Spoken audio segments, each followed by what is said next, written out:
Hi hello জয়নিতাই, জয় জগন্নাথ। আজকে সকালটা শুরু করছিলাম ছোলা দিয়া, তারপরে আম দই চিড়া খায়া নিলাম। একটু পেটটা ভরায় খাইতে হয়েছিল, কারণ এরপরে করতে হবে আমার যুদ্ধ। দেখেন অবস্থা, ঘন্টু করছিল ক্যারাটে প্র্যাকটিস। তারপরে ক্যারাটে করতে করতে আমার ঘাড়ের উপর আইসা চাইপা বইল, এই করতেছিল। আজ তো রথযাত্রা, পাপড় ছাড়া কি করে রথযাত্রা হয়। গেছিলাম আজকে রথযাত্রা উপলক্ষে মিষ্টি কিনতে। এই যে বান্দরটাও আমার পিছন পিছন দৌড়ায় দৌড়ায় চলে আইছে। প্রথমে কইছিল যাবো না, গেছিলাম মিষ্টি কিনতে।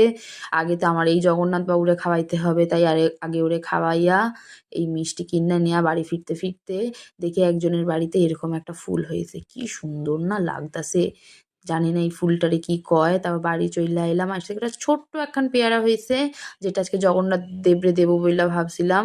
সেই পেয়ারাটা পায়রা নিয়া স্নান ধান কইরা বয়া পড়লাম ঠাকুরের ফল কাটতে। দেখো কলা, নাশপাতি, লেবু, বেদানা, আম, শশা, তারপরে ওই যে যেই ছোট্ট পেয়ারাটা পাচ্ছিলাম সেই ছোট্ট পেয়ারাটা আর গাছের কিছু জাম, এই দিয়েই আছে ঠাকুরের পুজো দেবো। ব্যাস। তারপর ওই যে মিষ্টি নিয়েছিলাম ঠাকুরের জন্য, ফুল আছে। এই যে ঘন্টুর জন্য যে আগের দিন রথটা কিনলাম, সেই রথটারই আজকে সাজানো হবে। দেখো ফল মিষ্টি কাইটা ঠাকুরে দিয়ে দিছিলাম, নিবেদন করছিলাম। তারপরে খাইতে বয়া পড়লাম। সবজি ডাল দিয়া পাঁপড় আর আলু সিদ্ধ দিয়ে আজকে নিরামিষ ছিল। এই যে বিকালবেলা আমি আর ঘন্টু জগন্নাথ দেবরে নিয়ে ঘুরতে বেড়ায় পড়লাম। ঘুরতে না, মাসির বাড়ি পৌঁছায় দিতে গেছিলাম।